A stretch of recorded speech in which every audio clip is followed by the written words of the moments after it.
what you think about this new tariff system that is being um, suddenly launched upon the world. Apparently, he chose the toughest tariffs that he could come up with. I was saying that I don't think he's going to change his policy on this. He seems to believe in it, but give us some idea of what you think about it and what you think the economic consequences of this are going to be. Good. Great topic. Obviously, the whole world is trying to figure this out. I think we have to start with the proposition that the end result is still unclear. Will these tariffs stay or not stay? Is this a Trumpian kind of tactic or to negotiate some kind of outcome? Or is it really a new trade system for the United States? First, he says that the reason for the tariffs is that the rest of the world is ripping off the United States. And the evidence that he gives for that is that the US runs large trade deficits vis-a-vis the rest of the world. Let's start with some basic economics. The trade deficits have nothing to do, I will say nothing to do with the trade policies of the rest of the world. They have no indication whatsoever that anybody is ripping off anybody, especially that the rest of the world is ripping off the United States. What a trade deficit means, pure and simple, is that a country is spending more than it is earning. That's all. Technically, we would say a comprehensive measure of that imbalance is the current account balance, and the US runs a large current account deficit. The current account means trade in goods, trade in services of all kinds, comprehensively measured. Now, a country runs a current account deficit when it spends more than its national income, or equivalently, when it invests more than it saves. It's not about the trade policies. You can have a current account deficit in a world in which there are no trade barriers at all, no tariffs.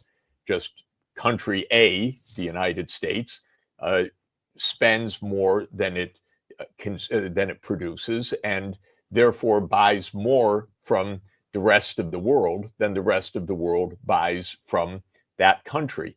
No trade policy at all involved in that. And the case with the United States is that the US government is a little bit like a credit card for the domestic economy, in that the US government runs large deficits chronically to transfer income to the private economy, to the non-government sector. And because the government is running debt on behalf of the nation, if you want to put it that way, the nation as a whole spends more than it earns, or more than it produces, essentially. And so we have a large budget deficit, nearly 7% of the gross domestic product.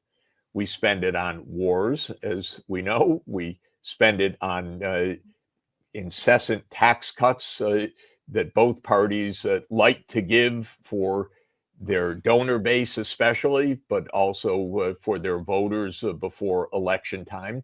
We spend it on Social Security and health care. We spend it on interest payments. Those are the big ticket items.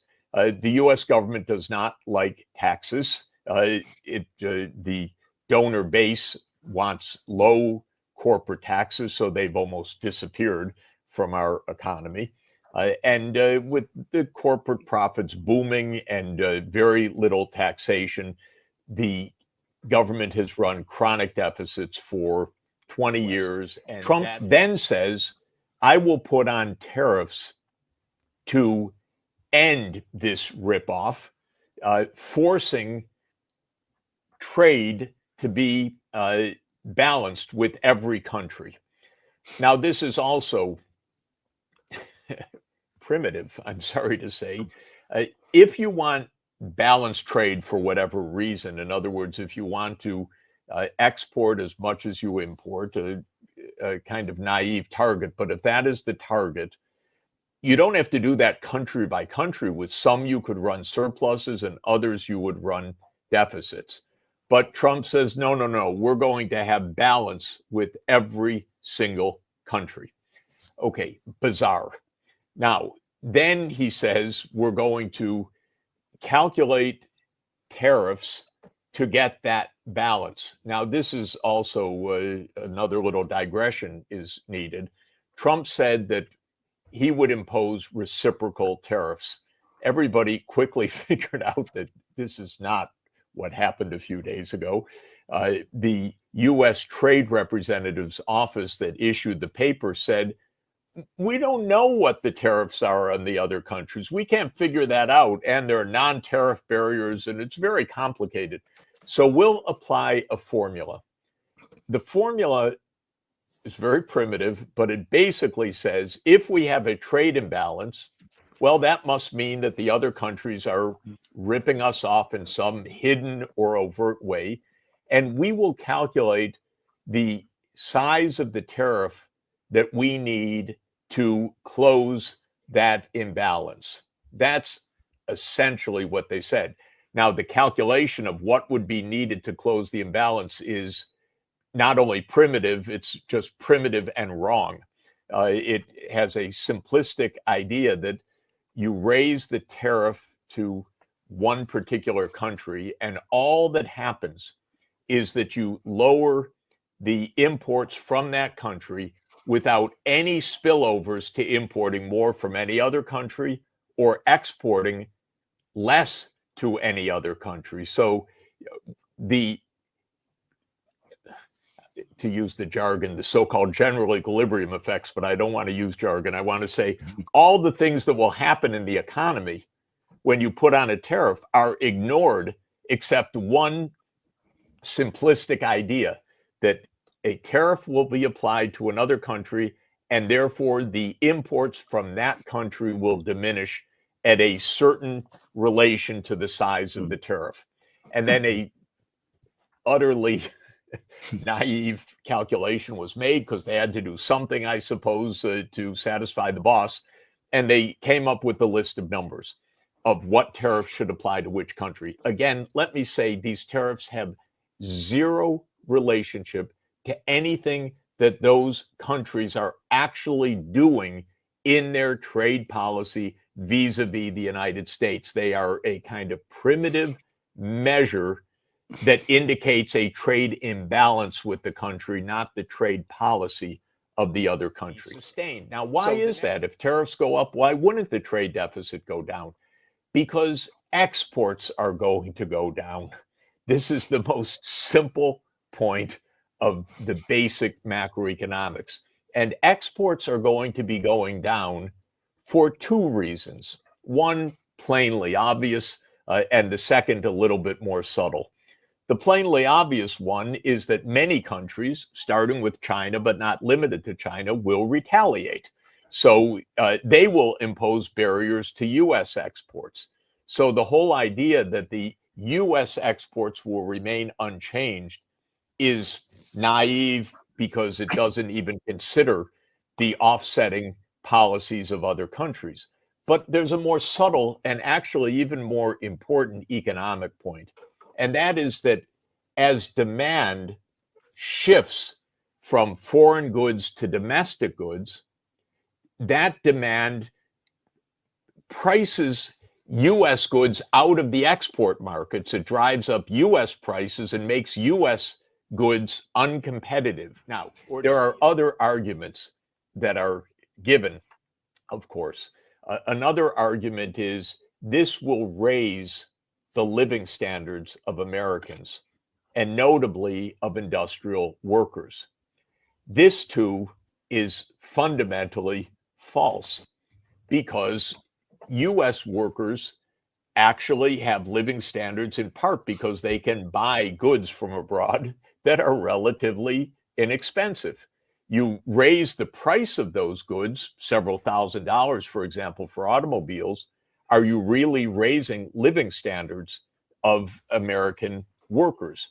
The answer is, in general, certainly quick not. things. One of the things that really, I have to say, annoys me about much of this narrative that the world has gone out to cheat the United States is that it doesn't recognize that the trading system that we have is one that the United States itself created. It deliberately created it. The second is what you have described as a possible reason for these tariffs, basically to mobilize the world against China. Now, that looks to me not so much as a tariff policy, as a policy of economic war. And while the trade policies of the last few days are ostensibly against the 100+ countries with which the U.S. is running trade deficits, this absurdity that we discussed, there is an underlying sense that China is target number one. And I do think people should understand how deliberate this policy is and how much it's part of a U.S. deep state strategy, just as NATO enlargement was a 30-year project of the United States. And in the case of China, I refer often to a document written for the Council on Foreign Relations by Robert Blackwell and Ashley Tellis in 2015, which is entitled something like a grand strategy towards China. And the argument is China's rise is no longer in America's interest. It must be stopped, in other words. A shocking idea.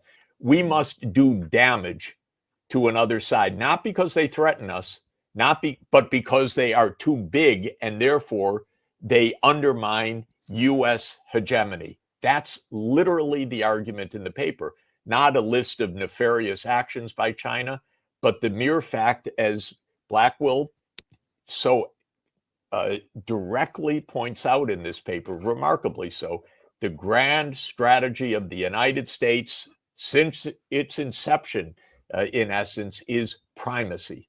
The United States must be number one. And so we must prevent any challenge, not whether they're doing harm, not whether they're actually a threat, but simply by their size and success. And this is the motivation for much of what's happening from 2015, the attempt to form in crazy ways new trade groups in Asia that don't include China, the export bans on technology, the attempt to destroy companies like Huawei and ZTE on rumors and machinations of all sorts of imagined dangers, the unilateral tariffs that Trump imposed, not on the world in his first term, but specifically on China, and now the very punitive tariffs on China and the threats essentially made yesterday. And our society is very harsh. It's rather nasty. The richest people, perhaps often, are the nastiest to the poorest people. Their billions are not enough for them. And what that means is that those who do lose, not only from trade, but from technology changes, from other change in the economy, don't get helped in the American scene. They get tossed into the rubbish bin quite often. We have an underclass that persists and that grows, that has addictions and poor health and falling living standards and falling life expectancy. American society is very harsh. No one comes to their rescue. Tariffs do not save them, believe me, not even remotely, not even remotely. But the political underpinnings of some of this support for Donald Trump is the claim that he will help them because no one else has helped them. The Democrats didn't help them. The past Republicans didn't help them. So people come to Trump, help us. And he tells them, yes, I will punish China. That will be your salvation. I will punish those who are ripping us off. That will be your salvation. He peddles myths. He peddles economic ignorance, but he peddles something to people who want an answer that they haven't heard from normal politics. So I think this